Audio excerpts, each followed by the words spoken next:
99 days later, a golf ball tumor that they saw on his colon is gone.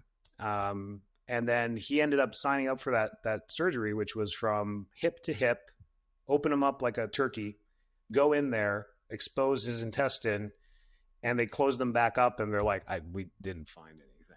So dad's now, he's turning 82 in 2 weeks. He was 67 there. So he's well past remission. What if I told you that the same mindset that builds championship teams also builds an extraordinary life?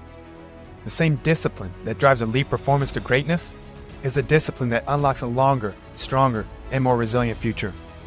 This is where peak health meets peak performance, where we explore the science of longevity and the mindset of greatness.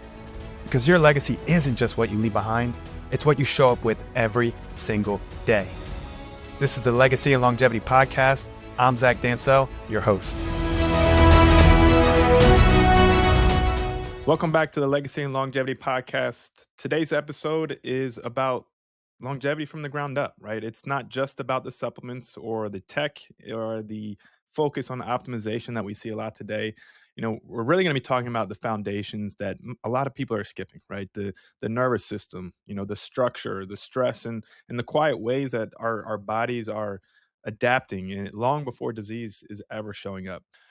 My guest today is Dr. Enrico Dolcecore, founder of Full Life Chiropractic. He's been in clinical practice, I believe, for nearly 2 decades. And what I really like about his work, is that he's not chasing symptoms, right? A lot of the beliefs that we have at NAVA, he's focused on helping to build capacity, which we'll talk about today. This conversation, which, I love challenging topics, but it's really challenging a lot of that modern health thinking, especially, in a world that, where we're obsessed with hacks and shortcuts. So if you care about aging well and performing at a high level and building a body that can actually handle life, this episode is going to be for you. So Dr. Enrico, welcome to the Legacy and Longevity Podcast. Yeah, thanks for having me. I appreciate being here.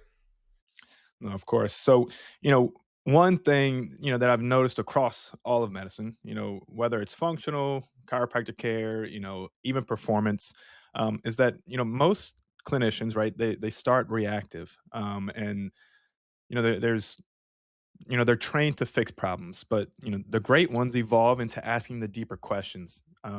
So, you have a very rich background and, you've been practicing chiropractic for nearly 17 years. Kind of just before we dive into all that, tell us a little bit about your origin story and what made you go down that path, 17, 20 years ago. Yeah, it's almost as you get older, you reflect back. I didn't know the answer 20 years ago of why I became what it is. We joke in chiropractic school, chiropractic chooses you, you don't choose it. And I laughed at the time, but now I look back, I'm like, oh yeah, that's kind of cool, the whole story. Because as a kid, I knew I wanted to help people. And then I got into doctor, be a doctor, be a medical doctor. My parents were European immigrants, so they were like, you got to be a doctor. And I expressed interest in it. And I went down the science route and did the whole thing. It wasn't until high school with an injury, a back injury, where, a good friend of ours became a chiropractor. Their son had just graduated. My mom's like, hey, go see Charlie. I'm like, you guys have never seen a chiropractor. Why are you sending me to the chiropractor? So that's where it all started. And he helped. It was great.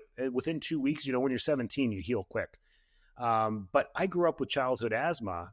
And I remember leaving there and getting back and playing hockey and playing football. And I was like, I haven't used my ventilator, the Ventolin spray, in months. I used to use it every other day, if not every day. And I went back to Charlie and Charlie, what the heck, man? What's going on? This is the only thing I've done different. And then he pulls out this nervous system chart. He's like, yeah, if you've got interference anywhere in the nervous system, it could impact the organs. I'm like, maybe you should introduce that to everyone that you see, because that's pretty cool stuff. I don't care about my back. So anyways, and then that turned me at the perfect time in high school, and I was choosing my college courses. I'm like, maybe I'll do the pre-med stuff and think about chiropractic school. And then a girl in my class went off and went to chiropractic school. She's like, hey, I got in. I'm like, oh, I'll apply too. And long story short, here I am. That was it. That was my intro story into how I got into it. And then as you start helping people without prescription rights, as a DC and not an MD, you learn how to really help people. You really do, without drugs. So that was my inception story. Then there was another one with my dad, which we'll get into. Thanks for going into that. It's obviously everyone has a story, and a reason as to why they go down that path. And I'm a strong believer that everything happens for a reason. As you're practicing, chiropractic care through, the years, right? Most, just consumers, listeners, viewers, they really think of, you know, it as just, adjustments, right? They have a stiff back, they have a stiff neck. Um, at what point when, was it in medical school? Was it when you first came out, or was it kind of as you started kind of seeing it that, where it really evolved to being much more than that? And kind of like, what was that point where it just everything fundamentally changed for you? Yeah, I mean, despite what people hear, chiropractic school is like medical school. Everyone is trained the exact same. We all have to write the exact same boards in Canada, in the United States, even in Europe. They're very similar boards. So you're taught the exact same back pain adjustments, some physical therapy stuff, some strengthening. That's really it. Every chiropractor has that foundation, and then they're set free. Tuition is paid. The colleges are happy. Good luck to the rest of your life. It was me through practice, people coming in with bigger things. It wasn't always a neck pain or a back pain. It wasn't always an L5 disc. I wish everything was an L5 disc because college did a great job teaching me how to help an L5 disc. But what about T1 or C7 or, so we were taught about the main back issues. So as you start to help people, you're like, man, I'm not very well equipped in truly making people better. I'm fantastic at adjusting the spine. And if you have that simple thing, like me at 17 hurting my back, it's going to help. But people had such bigger conditions. And if you are truly a doctor that wants to help people, you're just going to search. You're going to turn every rock upside down and you're going to make yourself better. And even after, I think this is year 19 for me, even after 19 years, I still feel like I have so much more work to do to help people. So that was a turning point for me. And sometimes pain has to make you change. Sometimes you want to make a change. Everyone wants to lose weight. It's January. Everyone wants to lose weight. I think 3% of people that attempt it actually lose weight. The other 97% quit every single year, every New Year's. And same thing in life. I think sometimes pain has to inflict onto you in order to make a change. And for me, it was my dad and his battle. And then when that happened, I was like, we are changing the game from now on forward. And my entire practice model changed literally overnight. Yeah. No, obviously in longevity medicine, we talk a lot about resilience, the ability to tolerate pain or stress, without really breaking down. Um, and what I hear you saying a lot, like that chiropractic, at its best, is really about helping build that resilience, right? You talk about it's not just about pain relief. You talk about it's really about capacity, and that's kind of a big mindset shift. What does it mean to you when you say capacity? Capacity is the body's ability to heal itself. We were all born with that innate intelligence, and it flows through our nervous system first, not only, but through our nervous system first. And our nervous system is the central nervous system, the brain and the spinal cord. I always teach people, the brain's tail is your spine. Then you have the peripheral nervous system, which is encompassing of the whole body. But what we focus on is that central brain and tail, spinal cord, and making sure that that's clear first. If we know that the fiber optic cable system is clear in the body, then the signals will go back and forth properly. And then we can work our way outward to the organs, to the gut, to the tissue, to the muscle, to the wherever we're going to. So for me, it was all encompassing that way. And what we call that interference in the central nervous system is subluxation. And if you look it up now, you go to ChatGPT, it still tags it as like a pseudoscience, a pseudo belief, but just like everything, gravity, hormones, everything, it's not pseudoscience, it's a theory. And for me, seeing it a few 100,000 times, it's no longer a theory for me. When you remove subluxation, the body functions better. So we start there. That's the answer to that one, is where we start. And I think that's where everyone in chiropractic is trained on, to remove those things or to make those things better. The sports group will say it's fixation, a joint's not moving properly. It's the same thing. If you move the spinal joints and they move better, the nerves are going to flow better. So that's it. Or if you Yeah. decompress the spine, or if you use this tool or that laser or this thing, we're all trying to remove inflammation, interference, restriction, joint mobilization of the areas, but not because of the bones, because of the nervous system. And that's the focus that we all go down. Once that is clear, It's amazing what ends up happening for the body's innate intelligence to heal itself. It's always trying to heal itself. Every night that you go to sleep, it's trying to heal and repair tissue every single day. Yeah, no, I mean, I think that's, a very strong, powerful message that, I think is great for listeners and viewers to hear, right? That again, it's not just about that adjustment. It's not just about that lower back pain, but just the impact that it has on the overall system and specifically the nervous system on how it is able to, your body is then able to, function properly. The nerves and the nervous system regulation is able to function the way that it's meant to be. But so from your perspective, how does a dysregulated nervous system, quietly start accelerating aging, right? Even before, maybe labs start to change. Great question. That's the silver bullet. Um, that's where we don't feel anything yet. And I always people 9 out of 10 people that come into my office are in pain. That's the factor to pick up the phone and make the call, right? So before these things even happen, our nervous system starts to give little signs. And in the American society, it's typically fatigue. That is early. You'll see teenagers in their early teens start saying they're tired. I mean, that's where it all starts. It doesn't mean you have to be 14 years old when it starts. It can start anytime in life, but that's usually the first things that we talk about before a lab shows, low progesterone or whatever it may be that comes up. So it's usually fatigue. We're not designed to be fatigued. We're designed to cycle every single day. And if those signs come up first, that's one of the big ones. The next ones is brain fog, and we can turn this into a 6-hour podcast. We don't need to do that. But these are the first signs. Is not just pain. It's not, a 14-year-old's not going to have joint pain like a 65-year-old maybe that has arthritic pain, right? So very different things. But it's usually fatigue is the first thing. Fatigue's never right. Or parents bring their kids in. They're like, oh, Allison's having headaches and she's 8. I'm like, that's not normal, or you ask even adults, they're like, oh, I get the normal amount of headaches. I'm like, Sally, I haven't had a headache in 14 years. I don't know what you're talking about. You're getting headaches and that's normal. And they're like, what? I'm like, no, that was college the last time I had a headache. And I'll tell you that story another day and what I drank for that. But, but that's not normal. So pain's never normal. Pain's always a signal.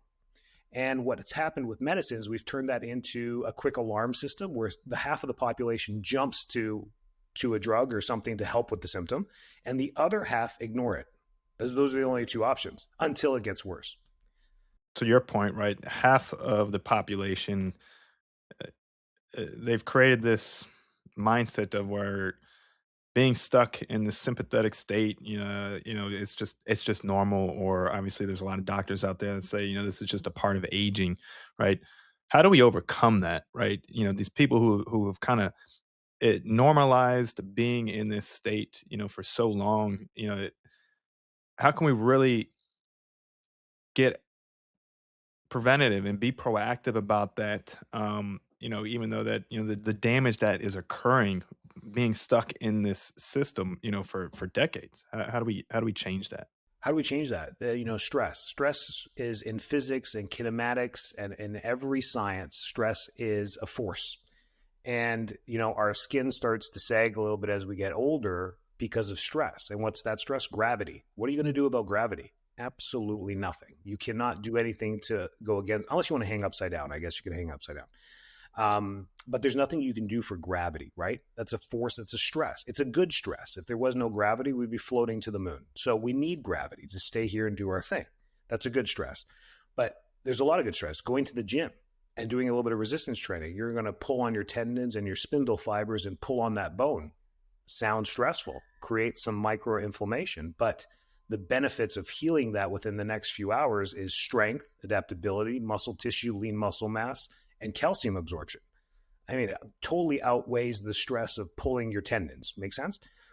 Negative stresses is sitting in a chair for 8 hours working on a computer, and then you have the force of gravity in a seated position, which doubles your force in your lower back. So there's all these ways to look at things and stress. So stress comes in 3 forms. 4, if you want to divide mental: physical, emotional, and mental, and chemical. So we got the 4 stressors that we always have to be alert about in order to fulfill longevity. And it's not about how long you can live, it's how well you can live. That's really it. So if we keep those in mind and you make those top priority, you really rearrange your values in your life, because you're like, no, listen, I'm not going to allow all of these stresses. One silly thing I do every time I travel is I do not go through the TSA scanners. I just don't do it. I worked with the Toronto development team that developed those scanners across the world. That's what the US uses now. It was based out of Toronto, and they do send off some EMF. And I'm like, listen, there's EMF everywhere. You're telling me I can choose if I want that EMF or not? I say no, right? Or do I have to use a microwave or a conventional oven? I'm going to use the conventional oven. So I make choices. Am I going to put my cell phone up against my ear? No, I'm going to use my wired headphones, or I'll use speakerphone. So these are choices I can make. I can't make a choice right now about the Wi-Fi in this room. It's there. It's the way it's working, or at my office or wherever it is. But we make conscious decisions because of where we're at. So there, you can get really crazy with this and become a crazy person and put on a tinfoil hat and protect yourself, or you can just make simple choices in your life that ease you knowing what's going on. That's just, radiation. But what about chemical, physical, having the proper ergonomics at your desk, having a proper chair, using a work sit stand desk, moving more, going for walks? Chemical is the next biggest one. We just in America have no shame in what we eat. Like, it's just like, I'll eat whatever. I'm like, that's crazy. That's crazy talk to me. That's absolutely nuts, because that accumulation of chemicals adds up. It really adds up. So if I have a choice with my berries, for example, all fruits organic gets expensive. Let's be smart about it. Berries, probably the most sprayed. I'm going to buy those organic. Bananas, oranges, anything I can peel doesn't have to be organic. These are simple little family teachings that we teach our family, so my kids grow up knowing these things too. My grass, I don't care about my grass. It can be yellow or green. I don't care. I'm not spraying Roundup on it. I'm not putting fertilizer on it. I have a dog. These little things of, I don't want them bringing these chemicals into the house. You're going to say, well, you live in suburbia. Both your neighbors are doing it. Well, I can only control what I can control. So there's a few examples just for you for the podcast, but that's chemical, emotional, even work. Sometimes you just got to quit the job and find a different one. Like, it's going to kill you. It literally will kill you if you keep going. So those are the ways to think about it. And just thinking of some more. But yeah, that's examples of like the stress. So it's stress. The answer to your question was stress. Yeah. No, I think people truly underestimate just how big of an impact stress has. And, people don't really realize that stress can literally kill you, right? Literally. It can literally offset everything in your body, put you in that's keep you locked in that sympathetic state, where your body is just going to continue to, just be in overdrive, and eventually it's just going to quit on you. There's only so far a car can go without you, refueling, or doing some maintenance, and having that reset. But unfortunately, our bodies aren't like cars. We can't just buy a new one, right? We have one of these things. And to your point, if we have the ability to make a choice ourselves, control what you control. I love what you said about the fruits and the berries, right? Those are going to be sprayed a lot. Obviously, if you can get organic, you can afford organic. That's great. If you're on the road on a road trip, and you have to stop at a gas station because it's the only thing that's close by, right? Look at the bananas, the oranges. They have peels that you're going to have less impact there. But no, I think that's big. The one thing that you just said that can be controversial, and I like to bring up those controversial conversations, is the EMFs for in TSA. And it sounds like you help them with that. Do you know what type of level those devices are letting off? They're low level. They're low level. They're equivalent to like a 30 to 45-second conversation on your iPhone, specifically iPhone. So, I mean, holding it up to your body. So it's a quick scanner. It's a superficial scanner. It's not an X-ray. It's not radiating or ionizing any of your cells. But the chronic, and it was just an example of me being quirky in my life of choosing where there's choice. I want to choose. I want to be able to say no. That's really it. It's nice to have that freedom. That's why my parents moved to here, and that's why I moved to here. Is more freedom. and to be able to say no, and that's it. So you do have that option, by the way. In travel, I'm always the guy that holds up stuff, and I'm like, no, I'm gonna just do the pat down, and I don't care about the pat. Touch whatever you want. I don't care. I'm not carrying anything.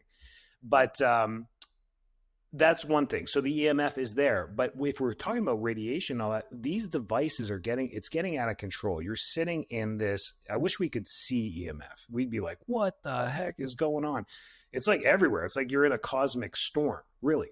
So you got to minimize the meteors flying by your head, really, if you don't want to get hit right in between the eyes. So minimize this, and your chances of not getting impacted are good. But if you just allow every wireless device to go on, all your kids have iPads, all of your family members have phones, you got routers, you got 6 computers in the house, you got your TV, and everything is just syncing up. I don't know why the heck you need to control your fridge from your phone, but you can even do that now, which is nuts. You got to think of this cloud that you're creating, this storm that you're creating. And over time, a lot of European research, especially out of Germany and Japan, show that EMF does create stuff. In Russia, you can't have a microwave. Like, they don't even sell them. This has been since the 70s. They don't believe in it. I don't know if it was just a thing against the US in the Cold War, but they just believe that high frequency that comes off of the microwave is just not safe for you. And they even have warnings if you're pregnant not to use that in Russia. Why don't we have those warnings here? I guess they're not as serious in here. So just I'm not saying throw out your microwaves. I'm just saying maybe, don't put your head up against the microwave when you're cooking. That's really it. But EMF is a whole thing. I don't want to scare your viewers about that stuff. So let's keep it there. But these are little things that we're talking about. So using your speakerphone on your phone and not holding, and I know all of you have experienced this. I don't know if it's just me, but my face gets hot after about 2 minutes with the phone up against my ear, like the side of my head. I can feel the heat, and I touch the phone. The phone's not hot. I'm hot. Like, my head gets hot. I'm frying my brain. That's what's happening on the inside out. So you got to think about this, and your cells adapt. And I go to sleep at night. I take my NAD, my magnesium. I go to sleep at night. My body repairs. I know it does, but I'm not 17 anymore. Is it all repaired? I don't know. I'm forgetting things. I forget my keys. Is this because of the phones against my brain? I don't know. But this stuff all plays an impact. So and just taking that mindfulness and putting it to all 3 branches of chemical, physical, and emotional. If we take all of that mindfulness and we all did 5% better, not only are our families going to be 20% better, our communities will be hundreds of percent better, and our society will be thousands of percent better because of the consciousness of people being like, hey, no. The processed food aisle will minimize just naturally because we're saying no. And the produce aisles will increase because we're saying yes. Things start to change. So if you're worried about, why do they feed us this? Why are things not changing? It's because we consciously just keep repeating the same mistakes over and over again. Einstein thinks we're all crazy. He said that, right? Yeah, no, it's I love that. Just being conscious, making the choices. Say all the time, we need to become CEOs of our health. Take control, make the choices where we can control.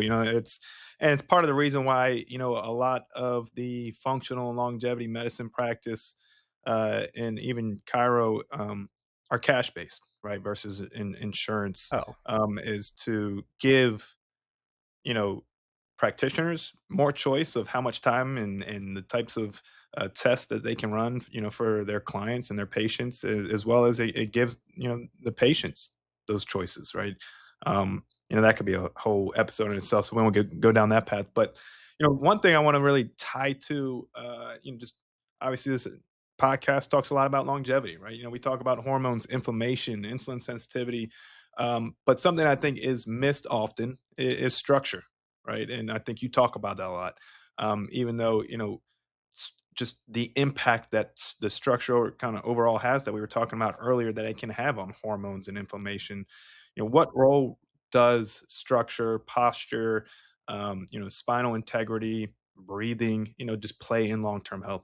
huge. Great. I mean, that's just our wheelhouse as chiropractors. That's what we do is we take the x-rays and we look at posture. We teach people about their posture. And the human spine is what makes us different than all other mammals on earth. Is we are allowed to sit upright and walk on 2 legs, the way God designed us, because of this spinal structure. So we have this S-shaped curve from the side to act as a slinky as we walk. There used to be old literature and this is how old I am, up until the 2000s, showing that the discs were the shock absorbers of the spine. 100% incorrect. Just as of 2012, research out of Europe showing that actually they're just spacers. They're just spacers. It's that S-shaped curve of the entire spine that acts as a slinky every step we take. Very cool. So that was cool there. So that S-shaped curve is what keeps us at a certain frequency, tone, frequency, guitar string. That's how I like to teach my patients, is like we're like a guitar strings from the skull to the tailbone.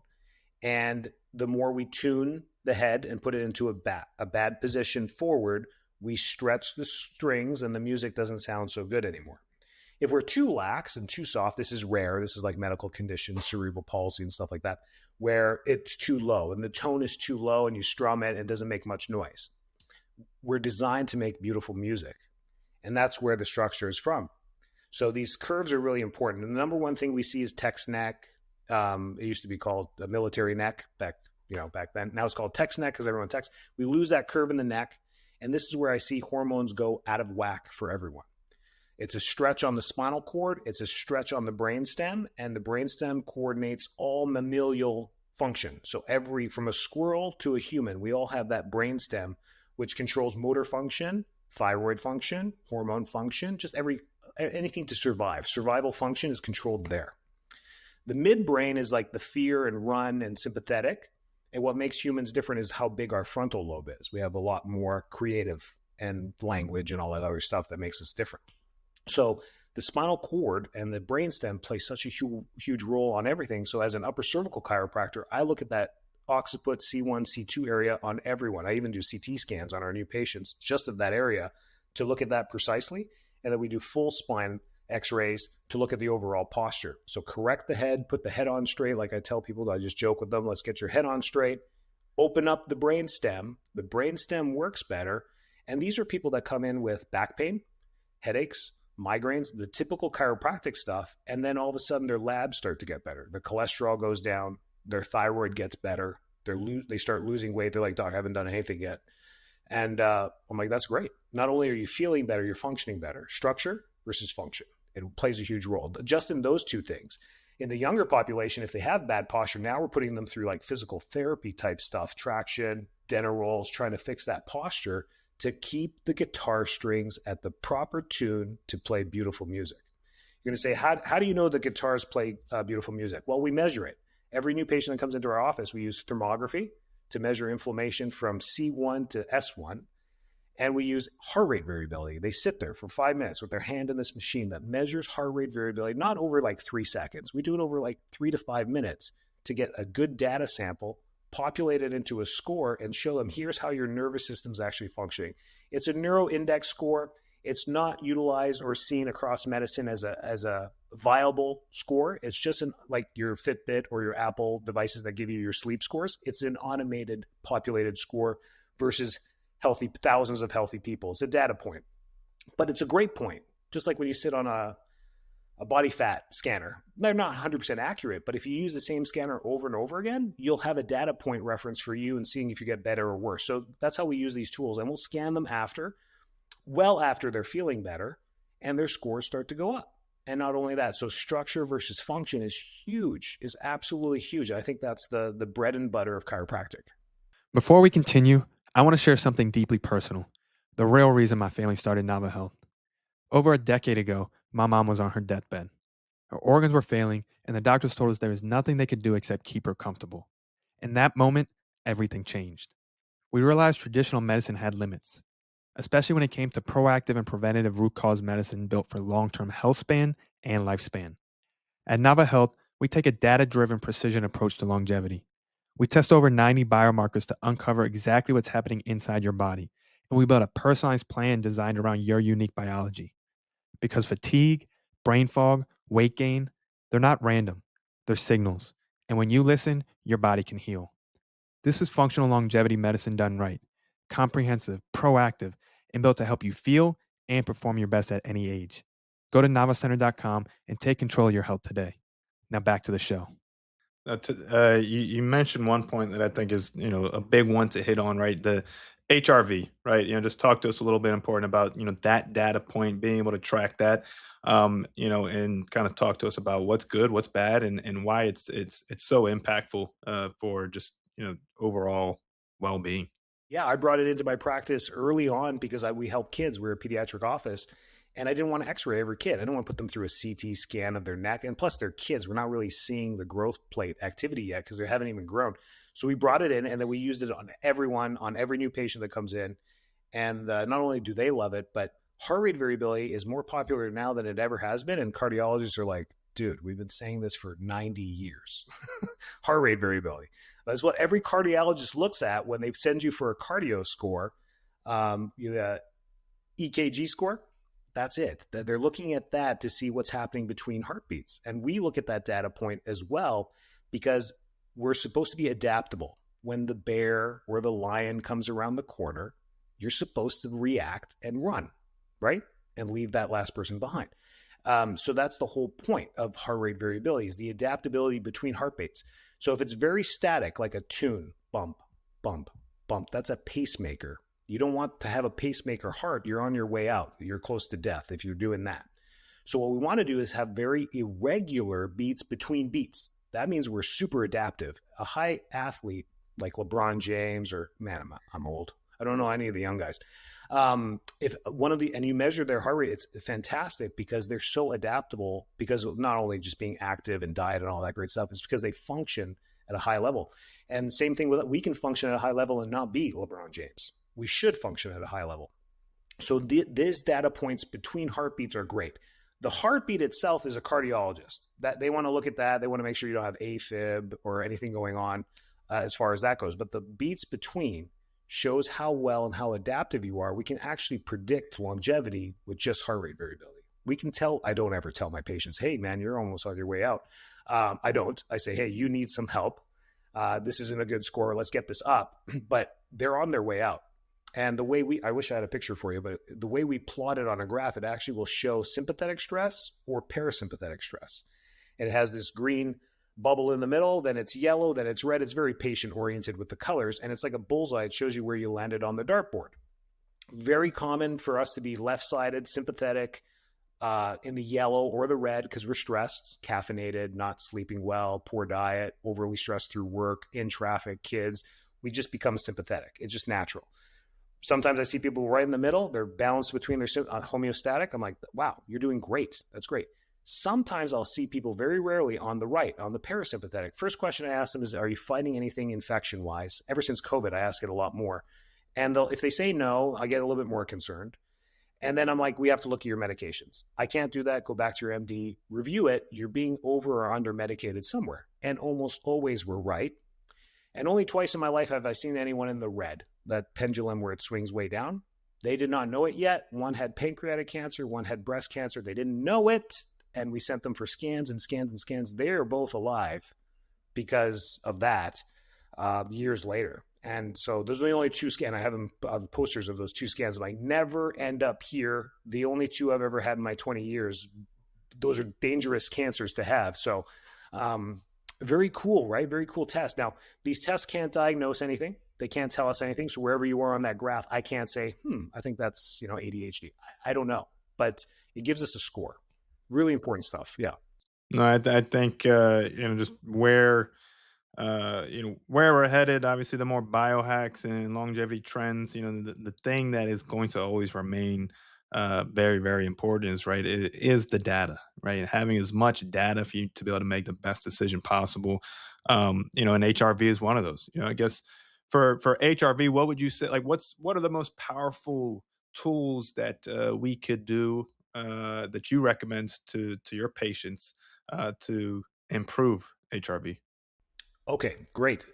Is nervous system regulation. And this, you could use a chiropractor as a tool, or you can just relax on yourself. You got to deregulate your nervous system. We don't do it. It's our culture.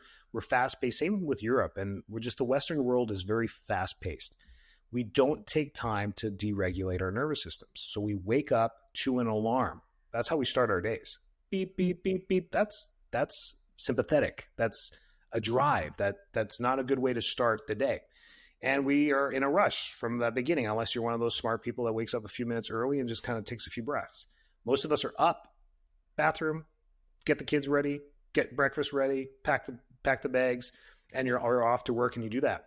So we're off to that, and then we don't unwind at the end of the day either. We just don't take the time. We put the kids down, we scramble for a few last things that we need to get ready for tomorrow, and we just don't take time for ourselves. And what does that mean? Going for a walk, nothing, no headphones, no nothing, just going for a walk. Waking up in the morning and getting direct sunlight within the first few minutes of waking up. If you wake up in the winter, I guess you got to wait a little bit for the sun to come up, which is even better. Sun comes up, you get that sunrise light, which is great. Decompressing at night, turning off all blue light, which is anything from a computer or a screen or a TV, turning it all off and giving yourself at least 30 minutes. On all my podcasts, it says an hour, but at least 30 minutes of not staring at that blue light to just send the circadian rhythm into a start for increase of cortisol production, which is supposed to happen when you go to bed, right? So that's the little deregulating your nervous system. And the beauty about that is I never thought that anyone would ever talk about this stuff. In the 20 years I've been doing this, and here you have a new generation, Gen Z, literally walking around in their 20s saying, I need to deregulate. I'm like, what? What did you say? Like, I'm just too stressed. I'm like, that is amazing. I'm excited for you guys. This is amazing. So they're saying it when the millennials and Xers and baby boomers, we didn't have time to deregulate. We had to work. Well, at least we thought. So that it's very cool. So the message is getting there. People feel it. We all do. No, every generation agrees with me right now. We're stressed. They're all going to say, yep. And then it's the Gen Zers that are like, no more. It's really tough to hire these people because they're like, nah, I don't want to work those hours. That's too much. I'm like, Yeah. No, I think that obviously there's some pros about the Gen Zers, right? You know, yeah, they know when they need to, you know, de-stress and deregulate. Um, you know, their consumption of alcohol is way down compared to all other generations, so they, you know, they're on to that. But I do think so there's some fragility in their mindset that is kind of impairing them, right? To, you know, there is that healthy stress that you want to put on and be able to overcome it in life to, you know, help with that flexibility. But they're certainly onto some things that we didn't have back then. Um, but you know, to kind of shift back to, you know, chiropractic care and you continue, you know, one thing that you know, I know a lot of people have kind of questioned and was the scope and the limitations that chiropractors have, right? They were never meant to prescribe or can prescribe, right? So there's been a lot of pressure over the years to expand that scope of being able to prescribe medications, injections, narcotics. Um, what side of the camp do you fall on, and why do you think that's the right path? both. I've fought for both sides. I really have, both politically as well. So chiropractic is based on the fulfillment of helping the body move towards wellness from illness without the use of drugs or surgery. That's the universal definition of what chiropractors do. That's our scope.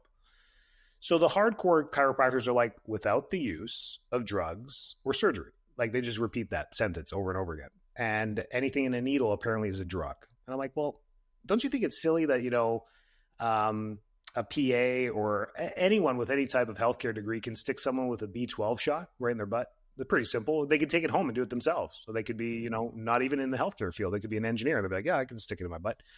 And then chiropractors are not allowed to. We're not allowed to take a needle and put it in anyone's, you know. That's funny. And that's where I fought on their side, saying, why can't we do vitamins? Why can't we do a B12 shot or a vitamin D shot? I mean, people are so vitamin D deficient. If we just did that, we'd be helping so many people because they don't even want to swallow this vitamins every day. So that's where I fought for it. But I just gave you, you know, 50 examples of how posture plays a role on our overall health. I think chiros just need to stay in that lane and focus on that and be very good to help the people of the future continue to be mindful of that. Because if the guitar strings are too tight, we're never going to play another musical note again. And that scares me for the future. So we need to have those. We are the specialists of that. And that's great.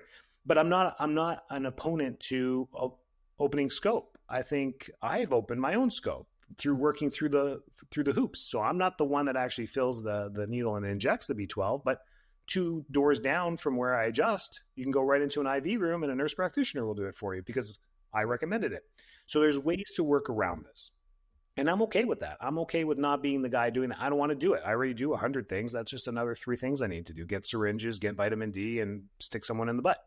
I mean, so I see how I play both sides, but in a healthy way, because we just need to stay really good at this one thing. So hope that answers that question. No, it does. That's hit the mark. So one thing I want to do is I do want to shift here. One of the things I said in the beginning was that everyone has a personal story. Obviously mine and my family's story about why we founded Nava Health and why we wanted to just bring just this personalized root cause medicine care to as many people as possible is because my mom, right? Um, you also have a personal story as to kind of why you made that shift from really expanding, what you're helping with and ability to, really help people just live healthier, longer lives, right? You helped your father, through a very, uh, significant event. He had, I believe, stage 3 colon cancer, and you guys made the decision to not go down the traditional treatment route of chemo and radiation. Can you walk us through that journey, and why did you not go down the traditional path, and what path did you guys go down? Yeah. My dad, I mean, he was one of those guys, never got adjusted, never did anything, take a vitamin, he barely drinks water. And so I always had to be like, yeah, get on the table. I got to adjust you. So eventually he comes into the office. He's like, I got back pain. I got low back pain. Long story short, 2 weeks goes by. He got adjusted maybe 5 times. I'm like, yeah, that's not right. If it's back pain, you got to go get a scan. So anyways, he goes for an ultrasound. They don't find anything. He goes for a colonoscopy. His first one ever, 67 years old. Hey, there's some stuff in there. Anyways, long story short, stage 1 cancer, gets the CT scan. Whoop, it's in your lymph nodes, stage 3 cancer. And this all happens in the court. And in Canada, in the US, that would have happened probably within a week. In Canada, it took us about a month to get all those tests done. So a month later, we're like, holy crap, possible cancer, stage 1, stage 3. Dad, what do you want to do? And they, of course, put him onto, we're starting chemotherapy next week. And in 12 weeks, we're going to start radiation therapy. That's it. I mean, it's just by the book. And my dad's like, am I going to survive this? Like, I'm 67. This seems pretty aggressive. And of course, they give him the side effects, and the radiation could cause sciatic nerve damage. He could be left with a limp. He's like, am I gonna survive? I'm like, I don't know, Dad. You're already falling apart because you got cancer. I don't know. But here's your natural options. You can do these at the same time. By the time they figure things out, so I got my naturopath buddy down the road. Started getting IVs hooked up with him, mistletoe therapy. Mushroom therapy, mistletoe therapy, high doses of vitamin C, like 200,000. The limit's 20,000. He was doing 200,000. Getting adjusted, deregulating his nervous system, made him quit his job. He ran his own businesses. We're like, Dad, you're done. And 99 days later, he goes in for a surgical consult because they're like, hey, we want you. They thought he was doing chemo. He didn't. The holes in healthcare, right, of not managing patient care. They didn't even know he wasn't even doing the chemo yet, even though they're the ones doing it. Like, it did, anyways. So they do a scan. They're like, there's no cancer. And the surgeon's like, that makes no sense. I want to go in there and check it out. My dad's like, if you say there's no cancer, there's no cancer. So yeah, 99 days later, a golf ball tumor that they saw on his colon is gone. And then he ended up signing up for that surgery, which was from hip to hip, open him up like a turkey, go in there, expose his intestine, and they closed them back up. And they're like, we didn't find anything. So he did. I told him, don't do the surgery. And then he got infection after infection after infection. Anyways, he's fine. He's fine. That's a hell of a story. And that was going back to the beginning of the podcast. That was my pivot in practice. I was only 4 years into practice, and I was like, that's it. This is what we're doing. We're telling everybody, you do this. And my practice blew up. The culture blew up. Everything blew up. I was attacked a little bit by, medical-minded people. But that's okay. It doesn't matter. You're doing your private practice. So Dad's now, that was 2011. He is now 2026. He's turning 82 in 2 weeks. 82 in 2 weeks. He was 67 there. So he's well past remission. He's well past, cancer survivor. He's well past that. If you survive the 3 year mark, you're in remission. If you survive 5 years, you're a cancer survivor, even if you die in the 6th year. But anyways, that doesn't mean much. But to be this far down the road and be fine, and stick to the guns. And I'd be honest with you, the scary part as a provider at that point, being young, I graduated at 24, so I was 28 at the time. I didn't know if I was right. Am I going to kill my dad? It's pretty scary. But to see those types of results, and a surgeon, the surgeon was like 68, so he's been doing it for 40 years. To wow him, he was upset at the end of everything, doing the surgery. He was upset. Why didn't you guys do the chemotherapy? This is ridiculous. He was upset. He went in there and he was upset that he didn't find cancer to remove, and my dad wasn't on a colonoscopy bag after. I'm like, why are you upset? Isn't this amazing? Don't you want to know more? He wanted to know nothing more. He's on to the next cancer patient to remove and radiate. Yeah. So and then that was it. Not only that, but the patients that came after that, and never in my life have I been a cancer practice, but the word got out. And people were coming in. They're like, listen, I'm doing the medical stuff. Can I still see you? I'm like, absolutely. You can get adjusted. You can do all that stuff. But the mind shifted. So everything has a place. If the chiro stuff didn't work, if the IVs didn't work, if it was progressing, if all my fears were going right, he would have probably been in chemotherapy next. I mean, he probably would have just been like, Enrico, like, I don't want to die. So that's the story there. And yeah, he had help. Yeah, I could go a little bit more if you want to hit a gut punch to end this thing. Go ahead. So we made him quit, right? I told you that at the beginning. Yep. And then so he got better, and he's like, "Oh, I'm like, no, you're not going back. You're gonna sell the granite." So he finished construction because he was in his 60s. He's like, I'm gonna retire. His retirement was opening up a granite shop for kitchen countertops. I'm like, Dad, this is not retirement. This is a full-fledged corporation. Like, what are you doing? So anyways, we made him quit. I'm like, you're liquidating that stuff. You're closing the front door. The landlord can figure it out, and you're walking away. He's like, but Enrico, you gave me $40,000 to buy granite a couple of years ago, and I had borrowed it from the bank. Like, my dad was like, can you help me? I'm like, well, I can get this line of credit that they offered me for my chiropractic. Do you want it?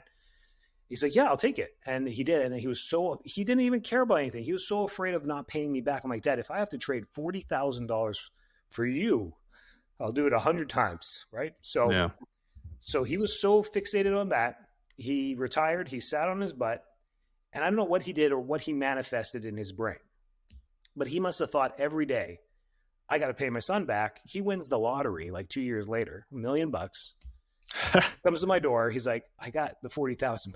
I'm like, well, that's a crazy story. So I'm finishing my book on this whole thing about manifesting health, manifesting wealth, manifesting whatever you want. So I was like, that's cool. I was counting it as a write-off, but thanks for the implications there, Dad. Appreciate that. So that was great. And that's where he's at now. So that's pretty cool. And I tell that story, and I'm finishing up a book and going to be in there. That's a extremely powerful story. And I think it's, chemo radiation isn't the only way that you can cure cancer. There's so many ways that, it's just obviously it's frowned upon in the traditional medicine care because there is billions, if not trillions of dollars in those treatments. And so, it's obviously going to be the first line of defense. It's what's taught in the medical school. Providers are taught that you have to follow the standard of care. If not, we're going to take your license away. But, just simple thing as that, right? It's, there's better alternative ways. There's not enough information about what is the best way, what is the best treatment. But I think to your point, right, you guys kind of just, you threw everything in the kitchen sink at it. But there's so much that can be done. Food is medicine. Stress management, can be healing. Sleep optimization, it can be healing. Movement, right? All of these things, even the mind, right? Manifestation, right? I like to talk about it a lot of just what type of power your mind has over healing, right? Manifestation. But it's not just healing, it's everything in life, right? Whether you want to be successful in your career, in a marriage, in parenting, having that mindset, telling yourself that you're the best even before you do it, it gives you just that head start of being the best and accomplishing that, because you've already told yourself. So you're going to start doing the little habits every day because you've already said it, right? It's in your mind that you have something that you're going after to really achieve. So I think that's glad your dad's still here. He's healthy, and it's a powerful story. And wow, the lottery. That's Yeah, and I know your listeners are probably like, wait a minute, he beat cancer. I mean, it wasn't just the IVs. I mean, during that 99 days, he lost 41 pounds. He moved every day. He went for 5 kilometer walk every day. In Canada in the winter, he just went to the mall and walked. I mean, we did, like, he lost, there's a lot that went to it. So I don't want your listeners to be like, oh, see, you don't have to do chemo and radiation. Well, hang on a sec. But the manifestation, like, it was that fear. And I've known him my whole life. And that was the first time in my life I ever saw him afraid. He's always been worried or anxious for stuff. But that was the first time he was ever afraid, and he completely changed. He was drinking smoothies. You should see. He looks like a Robert De Niro, right? Like a short Robert De Niro. Like, you don't think Robert De Niro is sitting there drinking a smoothie, right? That's this guy, and he was drinking green smoothies, like raw food diet. You know, no like no grains. It was a whole thing. It was a whole thing, like a whole yeah. So he did that, and I mean, just the icing on it was just what happens to your mind when you heal and you become clear. I don't know if you'll win the lottery. I don't know. I'll try it myself. I'll get myself as clear as possible and play Powerball and see what happens. yeah, But it's just what you can manifest there. And it wasn't the lottery. It wasn't the money. It was his. He's like, I own my son, and I don't want to die before. That's crazy. What a yeah. crazy stuff. So there you go. Yeah, longevity is a whole encompassing thing. There's no magic pill. There's no magic bullet. It's a consistency, constantly doing the right things and minimizing the wrong things. People are like, I can't do the wrong things. Yes, you can. You can have the cake. You can have the beer. You can enjoy life. You can sit on your butt and watch Netflix all day Sunday. You can do it. You just can't do that all the time. You just keep, just like that. But the good things are the things you follow, and when friends or clients come in, they're like, can you help me out? And they have a value issue. Most of us have a value issue. We want health, but we don't value it. And I just say, if you're comfortable with this, I'll shred it. Give me your Visa or your credit card statement and your bank statement. I'll tell you your top 10 values right now. Just give me where you put your money, and I'll show you. There's nothing at health food stores. There's nothing at organic stores. There's nothing, no subscriptions to their supplements. There's nothing on there. There's Netflix. There's internet cable. There's their phone. There's tickets to the Tampa Bay Lightning. They got all of it. I'm like, here, so you value hockey, Verizon Wireless, your internet, because that's where all your money is going. I mean, if you're not valuing and prioritizing your health, don't complain. Can we swear on here? I wanted to use the bitch word, but okay. Don't bitch. Like, you got to walk the walk, and then you can talk the talk. I mean, that's just the way it is.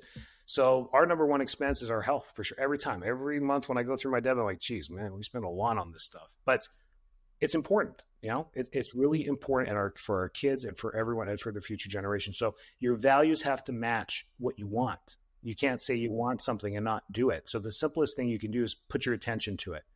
Yeah. I mean, what could be more important than your health, right? Without health, you don't have much of Oh anything. gosh, You have all the problems in the world until you have a health problem, then you just have one problem, right? that's So it. You got it. it's as simple as that.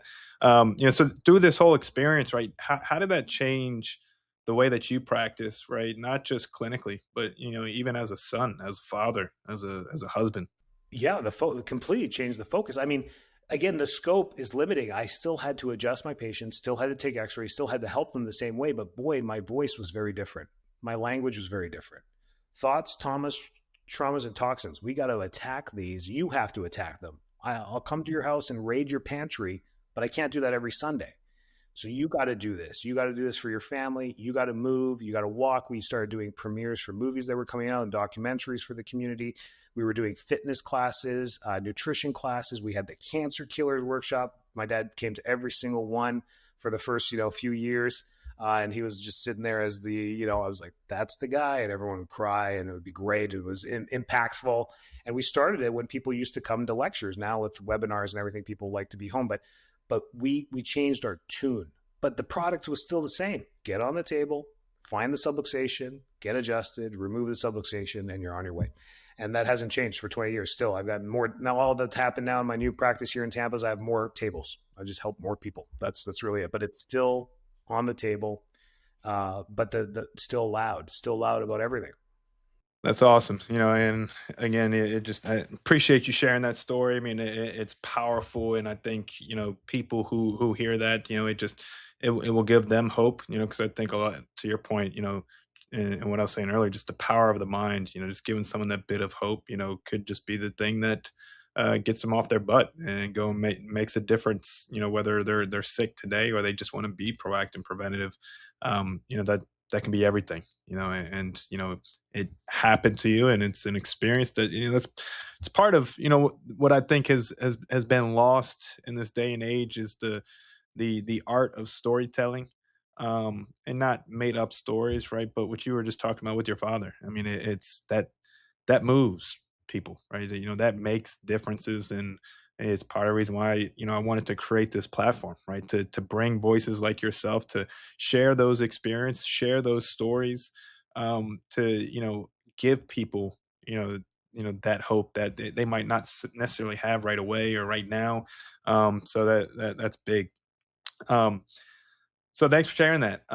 Before we wrap up the show, just have a couple questions that I like to finish off with, and we'll go ahead and close out. First one is, what is the best advice you have ever received? Oh, good one. So many good people have crossed in my life with such good advice. When opportunity comes knocking, you just sometimes don't know it's there. You just got to grab it and hope for the best. And it's really never failed me there. So opportunities come to you at so many different times. Sometimes they're influencing your health. Sometimes they're influencing your wealth. Sometimes they're influencing your living capacity. We're just so easily afraid that if it sounds too good to be true, it probably is too good. But that was the best one. It's gotten me to where I am today. I I think it's burnt me too, but because I overextend myself. But when opportunity comes knocking, you won't know where it goes until you give it a grab. Yeah. No, I mean, life is hard. Failures are going to happen, but you just take those those failures, turn them into lessons, right? Whether it works out or not, it's an opportunity for growth.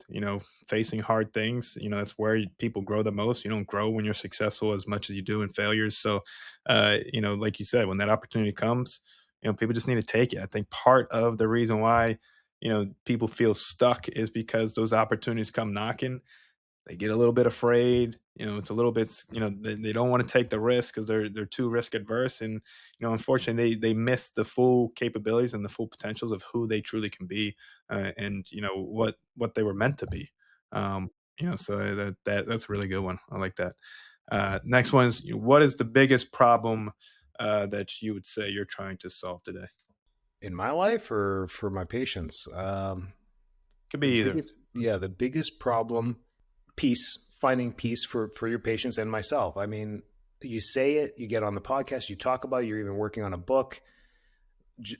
Finding time for myself to deregulate. I mean, I think that's always the biggest problem of it on every day, every month, every year, is finding time for yourself. And we look at time as the time on our watch. That's not what I mean by time. I mean, time can be as simple as 15 seconds of just taking time to close your eyes and breathe and focus on your breath. I mean, that can deregulate your nervous system. That's the biggest problem. I mean, I think we're Gen Z and my kids are being attacked from everywhere, screens and media and everywhere. Their consciousness and their attention is being fought for sure, by every angle. We didn't have that as kids. My parents definitely didn't have that as kids. Um, I don't know about you. I used to play outside and that's it. My dad would just go outside and just yell my name from the top of his lungs, and wherever I was home within 5 minutes. So yeah, parents now are never going to allow that type of freedom with their kids. Like, they want to know where they're going to have video cameras on them or a private investigator following them in a car. So um, where their attention is all there. So teaching our kids this about, hey, it's okay to give yourself 15 seconds, 15 minutes, 15 hours, whatever it takes to deregulate your nervous system. It's okay. Your time is your life. So I feel like that's the biggest problem. I still don't know how to how to make it, because humans are driven by pain and they wait for pain. And I tell them, by the time we have pain, we have a fire. We have to listen to the chirp of the smoke detector for all those weeks and months before that. That chirp, chirp, chirp. It's not just the battery. It's your body telling you something. But we wait for the fire, and then they come in with the fire, and I'm like, well, I've got the hose and I've got this. Let's try and put them out, right? And that's typically my day-to-day job. But how do you teach? I don't know. It's a problem. If you figure it out, let me know. No, no, I think it's something that we're all trying to solve. To your point, just the pain is a signal. Our bodies are, the most amazing creation ever invented, and it's able to speak to us if you're just willing to listen.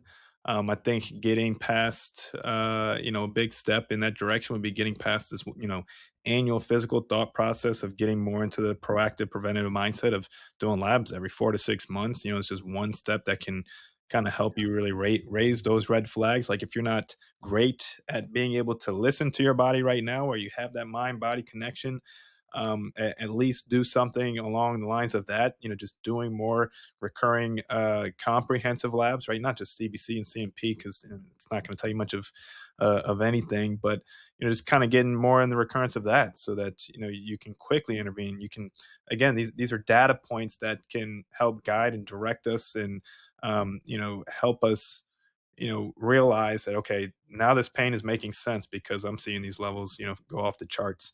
To really start connecting dots. I think just running CBC, CMPs, there's so much missed in the picture where you're not able to connect those pieces, as well as just working with a functional medicine provider, or someone like yourself who is more expanded at looking at whole body systems, and how everything connects, versus just going to a specialty and a specialist who really is just looking in that bodily system. There's too many opportunities that can be missed with those types of um, that mindset. But I think it's something that we're all working at with every day. Every day is another opportunity to get better. Um, I think we'll get there, right? It's just a matter of time, and again, just continuing to raise the alarm, continue to provide voices, platforms to do that. So that's we'll get there. We will. But no, I really loved this conversation, just how we've been able to kind of strip long bet this conversation, that we've been able to really, I guess, strip the longevity back to reality, right? Before supplements, before tech, before the labs. It starts with the nervous system, right? And how we handle that, in life, the day after day, year after year. So, Enrico, this has been a pleasure. It's been very grounding. And thank you for just, reminding us that, real health doesn't have to be flashy, right? And so, for everyone listening, build capacity, not just comfort. And that's how you win the long game. So, Enrico, I appreciate it.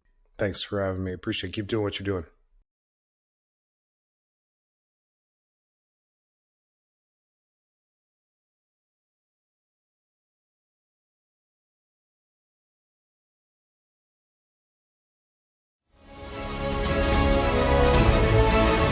If today's conversation sparked something in you, here's what I want you to do right now. Pick one strategy, one insight, one small action you heard today, and commit to it this week. Excellence isn't built in moments. It's built in the daily decisions that compound over time. Remember, you're not just building a healthier body or a more successful career. You're building a legacy that will outlast you. And that starts with the standards you set today. Thanks for listening to the Legacy and Longevity Podcast. If this episode was valuable, first subscribe so you never miss an episode.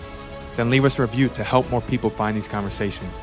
And finally, share it with someone who you think needs to hear it. Until next Tuesday, keep raising the bar, keep pushing your limits, and keep stacking days. I'm Zach Dancel. Your legacy starts now.